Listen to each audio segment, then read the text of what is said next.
Tribal മിഷനിലേക്ക് സ്വാഗതം. വയനാട്ടിലെ അടിയർ വിഭാഗത്തെക്കുറിച്ചാണ് ഇന്ന് സംസാരിക്കുന്നത്.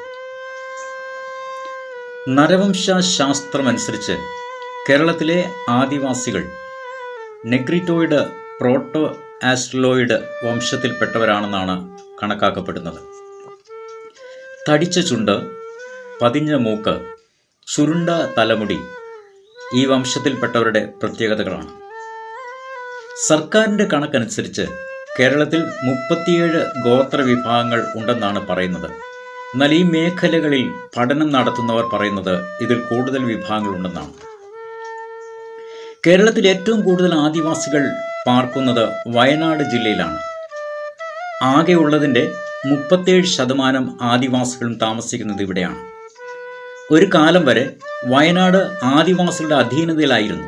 എന്നാൽ ഇന്ന് അതിജീവനത്തിനു വേണ്ടി അവർ പാടുപെടുകയാണ്.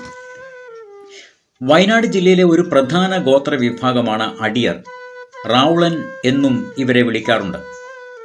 അടിയൻ എന്ന പേരിനെ പറ്റി ചരിത്രകാരന്മാരുടെ ഇടയിൽ പല അഭിപ്രായങ്ങളുണ്ടെങ്കിലും അടിയർ എന്നാൽ അടിമ എന്നാണ് പൊതുവെ അർത്ഥമാക്കുന്നത്.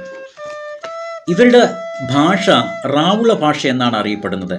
മറ്റ് ദ്രാവിഡ ഭാഷകളിൽ നിന്നും വ്യത്യസ്തമായി കന്നഡയുടെയും മലയാളത്തിൻ്റെയും പദങ്ങളുടെ ഒരു സമ്മിശ്ര രൂപമാണ് ഈ ഭാഷ. ആദ്യകാലങ്ങളിൽ സ്വയം കൃഷി ചെയ്ത് ജീവിച്ചിരുന്ന അടിയർ കുടിയേറ്റങ്ങളിലൂടെ വയനാടൻ മണ്ണ് കൈയടക്കിയ കുടിയേറ്റ ജന്മിമാരുടെ അടിമകളായി പിന്നീട് മാറുകയായിരുന്നു. കർണാടകത്തിലെ കുടകിനോട് ചേർന്ന് കിടക്കുന്ന വയനാടും പ്രദേശങ്ങളിലാണ് ഇവർ കൂടുതലായി താമസിച്ചു വരുന്നത്. കൃഷി ഉപജീവനമാക്കിയ ഇവരാണ് ഭൂമിയിൽ ആദ്യമായി കൃഷി ആരംഭിച്ചെന്നാണ് ഇവരുടെ വിശ്വാസം. അടിയരുടെ പാട്ടുകളിലൂടെ ഈ കഥ അവർ പറയുന്നത് ഇപ്രകാരമാണ്. അടിയരുടെ ആദി മാതാവും പിതാവും കൂടി ഭൂമിയിൽ പൊന്നു വിളയിക്കാൻ ആർക്കെങ്കിലും അറിയുമോ എന്ന് ഓരോ ദേവന്മാരോടും തിരക്കിക്കൊണ്ട് നടന്നു.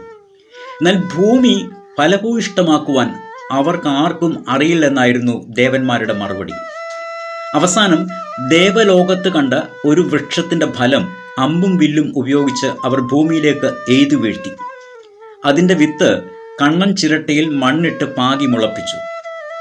അതുവരെ തരിശായി കിടന്ന ഭൂമി മുഴുവൻ അവർ ആ തൈകൾ നട്ടുപിടിപ്പിച്ചു. കരയിൽ വീണത് വൃക്ഷമായി, വയലിൽ വീണത് നെല്ലായി, കുളത്തിൽ വീണത് താമരയായി, കടൽക്കര വീണത് തെങ്ങായി, തൊടിയിൽ വീണത് കദളിവാഴയായി, അങ്ങനെ ഭൂമി മുഴുവൻ ഫലഭൂയിഷ്ടമാക്കി തീർത്തു. ദൈവങ്ങൾ തോറ്റെടുത്ത് ആദ്യ മനുഷ്യരായ ഇവർ ജയിച്ചു എന്നതാണ് സത്യം. അടിയരുടെ ഉത്ഭവത്തെക്കുറിച്ച് പലതരം കഥകളും നിലവിലുണ്ട്. അവരുടെ പാട്ടുകളിൽ നിന്നുമാണ് അത് നമുക്ക് മനസ്സിലാക്കാൻ കഴിയുന്നത്. അവരുടെ ഉത്ഭവത്തെക്കുറിച്ച് ഒരു പാട്ടിൽ പറയുന്ന കഥ ഇപ്രകാരമാണ്. അടിയരെ കരിക്കൊട്ട മണ്ണുകൊണ്ടും കുടിയാന്മാരെ, അതായത് ജന്മിമാരെ, വെളുക്കൊട്ട മണ്ണുകൊണ്ടും കരുവത്തെയ്യൻ നിർമ്മിച്ചു. ഈ മൺരൂപങ്ങൾക്ക് ഉഗ്രപ്പൻ ജീവൻ കൊടുത്തെങ്കിലും അവരൊക്കെ അനങ്ങാതെ കിടന്നു. അതുകൊണ്ട് മാളി എന്ന രൗദ്രമൂർത്തിയെ കൊണ്ട് ഈ മൺരൂപങ്ങളെ പേടിപ്പിച്ചു. ഈ സമയം ഭയന്ന് അയ്യോ എന്ന് വിളിച്ചുകൊണ്ട് ഓടിയ മൺരൂപമാണ് റാവുളൻ. ഇതിനുശേഷം എല്ലാ മൺരൂപങ്ങൾക്കും വിപുലമായ സദ്യ കൊടുത്തു. സദ്യയ്ക്ക് ശേഷം എച്ചിലില നീക്കുകയും കൈയും വായും കഴുകുകയും ചെയ്തവർ കുടിയാന്മാരും, എച്ചിലില നീക്കാതെയും കൈയും വായും കഴുകാതെയും ഇരുന്നവർ അടിയാന്മാരും ആകട്ടെ എന്ന് കൽപ്പന ഉണ്ടായത്രേ. ഇങ്ങനെയാണ് അടിയനും ജന്മിയും ഉണ്ടായതെന്ന് ഈ പാട്ടിലൂടെ വ്യക്തമാക്കുന്നത്. അടിയർ കൂട്ടമായി താമസിക്കുന്ന സ്ഥലത്തിന് കുണ്ട് എന്നാണ് പറയുന്നത്. കുണ്ടിലെ വീടുകൾക്ക് കുടി അഥവാ കുള്ളുകൾ എന്ന് പറയുന്നു. അതുപോലെ കുടുംബ വ്യവസ്ഥയുടെ അടിത്തറ ചെമ്മങ്ങളാണ്. രക്തബന്ധമുള്ള കുടുംബങ്ങളുടെ സമൂഹത്തെയാണ് കുലം അഥവാ ചെമ്മം എന്ന് അടിയർ പറയുന്നത്. വിവിധ ചെമ്മങ്ങളിൽപ്പെട്ടവരാണ് അടിയർ.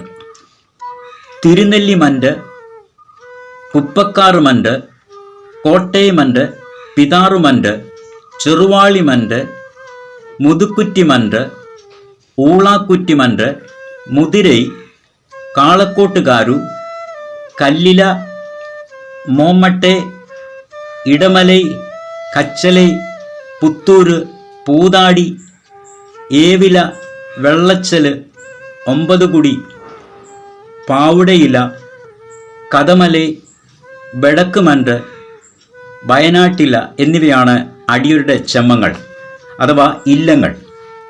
ഇതിൽ തിരുനെല്ലി, വടക്ക്, പിതാറ് ചെമ്മക്കാരാണ് ആദ്യത്തെ 3 സ്ഥാനങ്ങൾ വഹിക്കുന്നവർ. കൂടാതെ ഓരോ ചെമ്മത്തിനും ഓരോ ചെമ്മക്കാരൻ ഉണ്ടാകും. ചെമ്മത്തിൻ്റെ മേൽനോട്ടം വഹിക്കുന്ന വ്യക്തിയാണ് ചെമ്മക്കാരൻ. അതുപോലെ ഓരോ കുണ്ടിനും ഓരോ കുണ്ട് മൂപ്പന്മാരും ഉണ്ടാകും. കുണ്ട് എന്നാൽ താമസ സ്ഥലം എന്നാണ് അർത്ഥമാക്കുന്നത്. ചെമ്മങ്ങളെ ഏകോപിപ്പിച്ച് നിർത്തുക എന്നതാണ് കുണ്ടുമൂപ്പന്റെ ചുമതല. ഒരു പ്രദേശത്തെ ഒരു കൂട്ടം കുണ്ടുകളുടെ തലവനാണ് നാട്ടുമൂപ്പൻ എന്ന് പറയുന്നത്. ഇദ്ദേഹമാണ് എല്ലാറ്റിൻ്റെയും പരമാധികാരിയായി വാഴുന്നത്.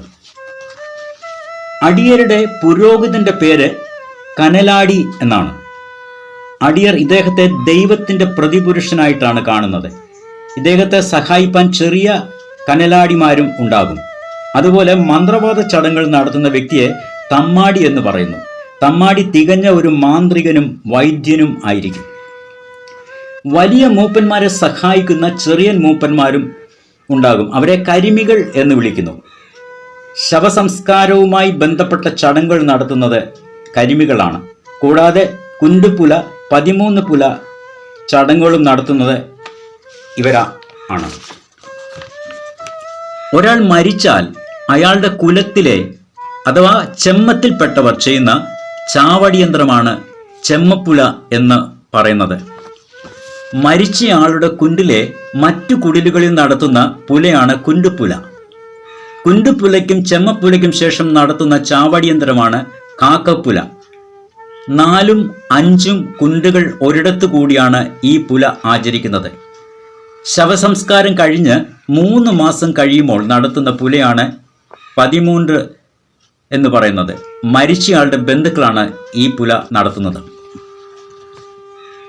പെൺകുട്ടികൾ ഋതുമതിയാകുമ്പോൾ അടിയൻ നടത്തുന്ന ചടങ്ങാണ് തിരണ്ടു കല്യാണം. മഞ്ഞള് നീര് ചൊല്ല്, നിറഞ്ച കല്യാണം എന്നൊക്കെയാണ് ഈ ചടങ്ങ് അറിയപ്പെടുന്നത്. ഇത് വലിയ ആഘോഷമായിട്ടാണ് അടിയർ നടത്തുന്നത്. ഋതുമതിയായ ശേഷമേ അടിയർ പെൺകുട്ടികളെ വിവാഹം കഴിച്ചു കൊടുക്കാറുള്ളൂ. അതിനു മുമ്പ് ചെറുക്കൻ വീട്ടുകാർ പെണ്ണിനെ കണ്ട് ഇഷ്ടപ്പെട്ടാൽ വിവാഹത്തിന് വേണ്ടി പറഞ്ഞു വെക്കാവുന്നതുമാണ്. അങ്ങനെ ചെയ്താൽ തിരണ്ടു കല്യാണത്തിൻ്റെ അന്ന് തന്നെ പെണ്ണിനെ കൂട്ടിക്കൊണ്ടു പോകുവാൻ കഴിയും. ഓരോ ചെമ്മത്തിൽപ്പെട്ടവർ, അതായത് ഒരേ ചെമ്മത്തിൽപ്പെട്ടവർ തമ്മിൽ പരസ്പരം വിവാഹം കഴിക്കാറില്ല. മാതാവിൻ്റെ ചെമ്മമാണ് സാധാരണ നോക്കാറുള്ളത്. അടിയർ പ്രസവത്തിന് ശേഷവും നിരവധി ചടങ്ങുകൾ നടത്താറുണ്ട്. നാട്ടുമൂപ്പനായിരിക്കും ഈ ചടങ്ങുകൾക്ക് നേതൃത്വം കൊടുക്കുന്നത്. ആദ്യമായി ഗർഭം ധരിച്ച സ്ത്രീക്ക് കരിങ്കാളിമൂർത്തി എന്ന ദേവതയുടെ കോപം മാറ്റാനായി ചില പ്രത്യേക ചടങ്ങുകൾ അടിയർ നടത്താറുണ്ട്. അടിയർ അന്ധമായ ദൈവഭയമുള്ള ജനതയാണ്. പ്രേതങ്ങളിലും പിശാചുക്കളും അവർ വിശ്വസിച്ചു പോരുന്നു. രോഗം മാറുന്നത്, അതായത് രോഗം വരുന്നത് പിശാചുക്കളുടെയോ ദൈവത്തിൻ്റെയോ കോപമോ ബാധയോ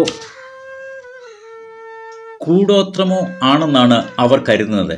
അതിനാൽ മൂപ്പന്റെ നിർദ്ദേശപ്രകാരം മരുന്നും മന്ത്രവും ചേർത്തുള്ള ഒരു ചികിത്സാ രീതിയാണ് സാധാരണ ഇവർ നടത്താറുള്ളത്. അടിയരുടെ പാരമ്പര്യ കലാരൂപമാണ് ഗത്തിക. ഗത്തിക 2 തരത്തിലുണ്ട്. നാട്ടുഗത്തിക എന്നും പൂജാഗത്തിക എന്നും. സാധാരണ നടത്താറുള്ള ഗത്തികയാണ് നാട്ടുഗത്തിക. പൂജാഗത്തിക ചില പ്രത്യേക സാഹചര്യങ്ങൾ മാത്രമേ ഇത് നടത്താറുള്ളൂ. ഇത് ഒരു തരം നൃത്ത രൂപമാണ്. ഗത്തികയെക്കുറിച്ച് പല പഠനങ്ങളും ഇന്നും നടന്നു വരുന്നുണ്ട്. എന്തൊക്കെയാണെങ്കിലും ഈ നിഷ്കളങ്കരായ ജനത അതിജീവനത്തിന് വേണ്ടി പാടുപെട്ടുകൊണ്ടിരിക്കുകയാണ്.